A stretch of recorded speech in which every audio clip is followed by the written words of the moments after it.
Alright guys, Epic here, and today I'm going to show you how to defeat the Falcon Lost Incursion on challenge mode. This is with no glitches, this is done legit, and it's pretty simple with a team of 4 as long as you've got the right skills and talent set up. Now the reason I'm bringing this one so late into the life cycle of the incursion is because some people have requested it, and also been playing with some people who still haven't done it, so I thought I'd set this up as people clearly haven't done it yet, and it might just be a good way to help everyone get this sorted. So yeah, have a look at this first image. This is how it's all going to be set up. So guys, this is our setup, and I want to explain exactly what's going on here. 2 of my team members are behind the mobile cover, which they've set up, and my friend Hex there is against the wall. My job was basically patrolling the middle in case their shotgunners came down, that sort of thing. So with the mobile cover, what you want to do is prop it up quite far back, not close to the door, and a little bit to the right. That way you can't be hit by grenades or incendiary grenades, that sort of thing. Even with the immunizer support station, it just, unless you've got really high skill power with that player, then it doesn't really work. It doesn't stop them. We were dying from that actually on our first attempt. So a lot of people put the mobile cover really close to the door, but I wouldn't recommend doing that. So you have 2 players behind there. Now they're just going to pop up over that mobile cover, use the defensive buffs and kill shotgunners and whatnot coming down that way. My friend Hex against the wall there, he's running smart cover. So what he'll do is he'll pop that against the wall where he is. The people behind the mobile cover will get the buff as well, along with the mobile cover, and my job would just be to go up, prop myself up against that mobile cover there on the left, and I would get all the buffs as well. Now, as I said, my job is patrolling the middle. I patrol when shotgunners jump down, and because my character's got quite high DPS, then I can down a shotgunner in one clip. If I do need help, then I'll just call out my friends who would turn around and shoot with me as well. So that's really the setup you want to run with, guys. And I'll just explain to you exactly what skills we're running, and the best way to navigate this horrific incursion. Alright, so let's go over exactly what skills and signature skills and whatnot you're going to need here. Now, in regard to signature skills, I think everyone knows the defensive link is going to be your best choice here with the 80% damage reduction. Now, I recommend all 4 players running this. We did try it out with 1 player with the the healing signature skill, but that didn't work. So I recommend all 4 players running the signature skill defensive link, and that would work out the best for this incursion. The reason being that when you get the bombs, then I would recommend 2 players running over to the APC to put it on. You'll need 1 to defensive link to get there, and you'll need 1 to defensive link to put it on to the APC, as you would on hard mode. We normally run 1 player on hard mode, but on challenge mode I would recommend 2 or even 3 players. Don't be scared about using a defensive link when it comes to putting the bomb on. Even if you want to run with all 4 players going over there, don't be scared to pop them all at some point. They do come back very quickly, and as you know, the incursion's so long that you'll get the defensive link back in no time. So don't be scared about doing that. Now, in regard to your teammates, this is what we ran. Now there are different people have different can run different things or whatnot, different skills, but this is what we ran. This was the easiest for us. Okay, so we have the 1 person or 1 teammate running mobile cover and first aid. Okay, so the mobile cover is obviously your defensive cover. The first aid is ideal. You pop it on the floor. Not only does it help getting his skill power up a little bit, it also gives everyone that heal that you will need, almost definitely.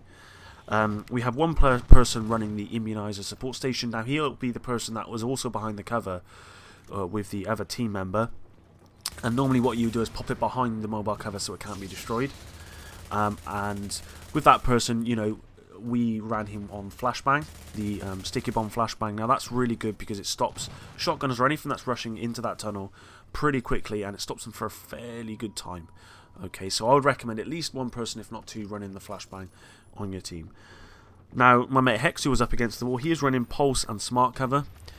Now the smart cover is ideal because it just gives you that extra damage resistance and buff, and it also stacks alongside the mobile cover. The pulse, obviously, to give you that extra damage, but mainly so that you can see exactly what's about to spawn and where stuff's coming from, so you can position yourself accordingly. So that's the reason why you want to run pulse. I guess that, you know, if you know the incursion well enough, you don't need pulse, but we ran it on this one. Now myself, I ran first aid as well. I would recommend at least 2, maybe 3 people running first aid, but we had 2, so I was running first aid. Plus the immunizer support station gives you health anyway.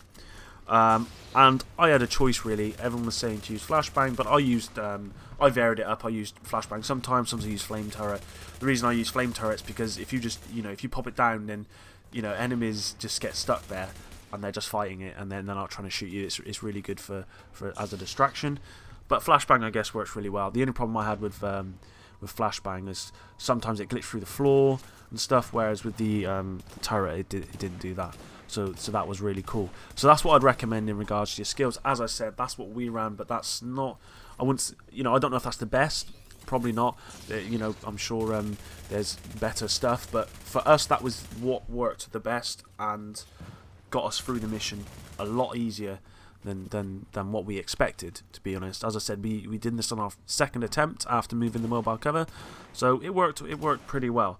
Now, what I will go over with you as well is the rounds, so what you should expect from the incursion. So round 1, as you know, when you jump out of the window, you've got shotgunners and whatnot. Now, what I would recommend is exactly what you did on hard mode. Run up the right hand staircase into the corner and fend off the shotguns along with other ads until you get down to about 1 ad, and then run down to the middle. What you can do actually is put the mobile cover up on one of these staircases, almost have 2 people behind it, and fight off the shotgunners there. Just be careful though, because the APC will shoot, and if it hits you, you're going to die. So be careful of that. Now, so that's round 1. Now, the next shotgunners will be on round 4, and you'll have snipers on round 5. As you can tell, I'm not mentioning any other sort of ad, because shotgunners and snipers and drones actually are a pain. The shock drones are really the only threats in this incursion. Anything else is just takes a bit of patience with everything else, to be honest. So yeah, so I think drones come on round 3. Now you'll have snipers on round 5, as I said. You'll have shotgunners on round 10, and on the last round. Now the reason I'm bringing up the last round is because it is mixed, and also they're kind of non-stop. So you need to be quick, and you need to get that bomb. You know, you need to kill the bomb guy, and you need to get that bomb planted. Otherwise, they're just going to keep respawning. With the whole incursion, what I'd recommend is not killing every enemy. Just kill the enemies on the side of where the bomb is. So if the bomb is on your left hand side, kill the enemies there. If the bomb is on your right hand side, kill the enemies there. Apart from shotgunners and snipers, I'd kill all of them, and the drones, of course, the shock drones, and then just kill the bomb guy, go out, get the bomb, and plant it on the APC. There's no point in trying to kill everything, because you'll be there forever, you'll run out of ammo, and it's just not efficient. It's not efficient, and it's not needed. You don't need to do that. With the, as I said, with the last round as well, once you plant the bomb on the APC, actually this is for all rounds where you're planting the bomb, the APC will actually kill a lot of the enemies anyway when he fires off his sort of battery of bombs. So you don't need to kill everyone. The APC will do a lot of that. So really, that's how I'd recommend defeating this this boss. It's a lot like hard mode, except for you need to be a lot more vigilant when it comes to the shotgunners, snipers, and you need to all work together. If there's a shotgunner running middle, shout, you know, middle shotgun, you know, wherever, whatever. If you don't have a pulse so you can't see, then you need to shout out, and you need to work as a team. I recommend you try this setup. Let me know how it gets on. As I said, this worked for our team. In regards to DPS and health and skill power on your team, my DPS sits at around 250 to 270. I believe 2 of my other mates were around that sort of mark, maybe a little bit less. We had one player, we only had one player with a high skill power, which was Hex. He was running his skill power around 40,000 skill power, with a low health and an average DPS. Health's not important really on incursions, to be honest. You're going to get one shot by a shotgunner most of the time anyway, regardless of your health. So really, you want to be putting all your stuff into skill power and DPS. That's mainly what you want as a team. So yeah, hope you enjoyed the video, guys. I hope this has helped you out, and you can defeat challenge mode before the update coming next week. And if you have enjoyed the video, please like, subscribe, and I will catch you on the next one. Take care. Peace.